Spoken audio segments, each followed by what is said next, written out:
أعوذ بالله من الشيطان الرجيم بسم الله الرحمن الرحيم ولا حول ولا قوة إلا بالله حسبنا الله ونعم الوكيل السلام عليكم ورحمة الله وبركاته والسلام يا دماتي ميلا كنا شيء وحرجيني أنا عافاة طبعا في عندي إن شاء الله رالي عشر كمان تعقادن دون هدي إلى إيران يقدر وحنا words about talking yourself معنى إري عاد أديك سجى حديثي فهم إري لو بهاي قف إنه أقعد وإن شاء الله ولا هي مركا إنا النمبر كوكواد وحواي age this called age وامحي age is the number of years that you have lived.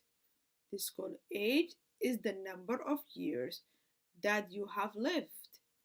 Age is the number of years that you have lived. So maxaa laga wadaa age waa da'da. Age da'da is the number of years waa numberka sanadaha that you have lived aad noolayd. marka waxa waaye da'daada maxaad ku cabirtaa inta sanaa noolayd. haddaad 5 sano noolayd 5 sanaa noolaa waxaana 5 jiraanahay. haddaad 10 jirtaa 10 jiraa. haddaad 20 jir 20 taasaa lagu cabiraa insha Allah. wadaas age waxaa laga wadaa kaas insha Allah. kana waa born waa maxay ereyga born. when a baby is born it comes out of its mother's body. When a baby is born, it comes out of its mother's body. maxaa laga wadaa when a baby is born markuu cunug uu dhasho it comes out wuxuu ka soo baxaa ama ka imaadaa of its mother's body hooyada jirkeeda. that means waa markii aad dhalatid ayaa tahay ayaa born la dhahaa. when you're born that means when you come out ma hooyada jirkeeda aad ka soo baxday. That's what dhalashadaada first of all insha Allah. This is called address. Your address is the number of the building, the street's name, and the town or city where you live or work. So what that means, your address is the number of the building, the street's name, and the town or city where you live or work. So what that means, address waa maxay? Address waa your address muxuu yahay? waa numberka building. means building meeshaad ku nooshahay markaste. oo the street's name jidka numberkiisa. the townka city xaafadaha iyo maxaa irahdaa cityga meeshaad ku noosha maartaa hadday xaafad noqoto hadday maxaa irahdaa magaalo yar noqoto magaalo weyn noqoto hadda baadiina adi meel walbo number ku qoran sababta meelaha waxaa jirta number ku qoran laakiin wadamada horumar ma arka meel walba number u leeyahay. dur walba marka la diyaariyo jan already number ku qoran iyadoo la deganay number ku yaala kasta walaalahay faante marka saas ayaa laga wadaa numberkaas kooda address kasta walaalahay. city waa maxay city same thing walaalahay. city the city is a large town. city waa maxay large town weyn ayaa la dhahaa city. large town that means city is bigger. cities are weyn. the city is a large town kasta walaalahay insha Allah. family a group of people usually parents and their children is related to each other. so family waa maxay a group of people usually parents and their children is related to each other. so family waa maxay a group of people macnaha dad group oo dad ah usually oo macnaha caadi ahaan ay tahay parents waalid parent waa maxay aabba iyo hooyo and their children iyo caruurtooda is related to each other. that means relations la leh related in fact kale hooyada iyo aabbaha ilmaha maxay u ilmahoodii waa markasta insha Allah ayaa laga wadaa family kalima hooyo aab kalima.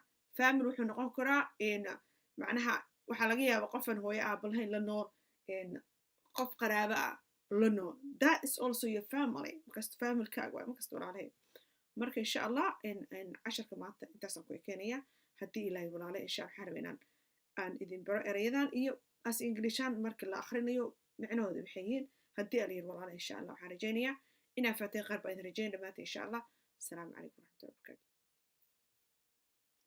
أعوذ بالله من الشيطان الرجيم بسم الله الرحمن الرحيم ولا حول ولا قوة إلا بالله حسبنا الله ونعم الوكيل السلام عليكم ورحمة الله وبركاته والسلام يا دماتي ميلا كنا وشي وحرجيني أنا عافاة في عندي إن شاء الله ولا عشر كمان تعقادن دون هدي إلى إيران يقدر يوحنا قنيا words about talking yourself معنى إري عاد أديك سجى حديثي فهم إري لو بهاي قف إنه أقعد وإن شاء الله ولا هي مركئنا النمبر كوكواد وحواي age this call age وامحي age is the number of years that you have lived. This call age is the number of years that you have lived. Age is the number of years that you have lived. So maxaa laga wadaa age waa da'da. Age da'da is the number of years waa numberka sanadaha that you have lived aad noolayd. Marka waxa waaye da'daada maxaad ku cabirtaa inta sanaa noolayd. haddaad 5 sano noolayd 5 sanaa noolaa. waxaana 5 jiraanahay. haddaad 10 jirtaa 10 jiraa.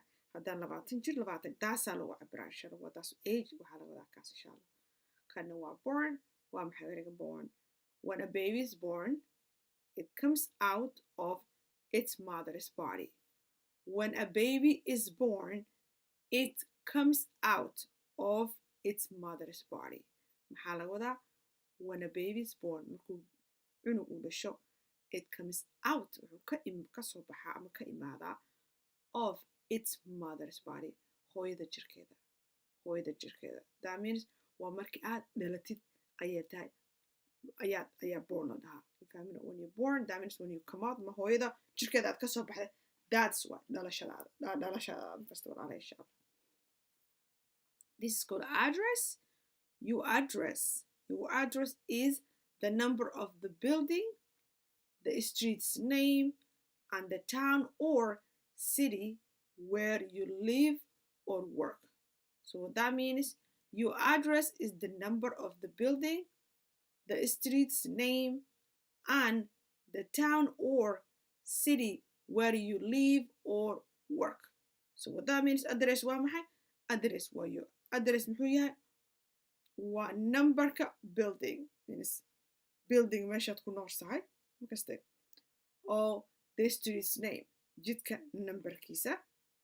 the townka city xaafadaha iyo maxaa irahdaa cityga meeshaad ku noosha maartaa. hadday xaafad noqoto hadday maxaa irahdaa magaalo yar noqoto magaalo weyn noqoto hadday baadiye noqoto adi meel walbo number ku qoran sababta meelaha waxaa jirta number ku qoran laakiin wadamada horumar maartaa meel walba number u leeyahay. tur walba marka la diyaariyo jan already number ku qoran iyadoo la deganay number ku yaala markasta walaalahay faante. marka saas ayaa laga wadaa numberkaas kooda address markasta walaalahay. city waa maxay city same thing walaalahay. city the city is a large town. city waa maxay large town weyn ayaa la dhahaa city. large town that means city is bigger. cities are weyn. the city is a large town markasta walaalahay inshallah.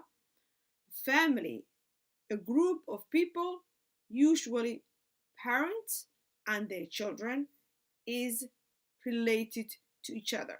So family waa maxay a group of people usually parents and their children is related to each other. So family waa maxay a group of people macnaha dad group oo dad ah usually oo macnaha caadi ahaan ay tahay parents waalid parent waa maxay aabba iyo hooyo and their children iyo caruurtooda is related to each other. that means relations la leh related in fact okay. hooyada iyo aabbaha ilmaha maxay u ilmahoodii waa markasta insha allah ayaa laga wadaa family kalima hooyo aabba kalima. family wuxuu noqon karaa macnaha waxaa laga yaabaa qofan hooyo aabba lahayn la nool qof qaraabo ah la nool. that is also your family markasta familykaaga waa markasta walaalahay. marka insha allah casharka maanta intaasaan ku ekeenaya haddii ilaahay walaalahay insha allah waxaan rabaa aan idin baro erayadan iyo as inglishaan marka la akhrinayo micnahooda waxay yihiin haddii aan yidhi walaalahay insha allah waxaan rajaynayaa inaa faatay qaar baa idin rajayn dhammaanta insha allah. asalaamu calaykum waraxmatullahi wabarakaatu.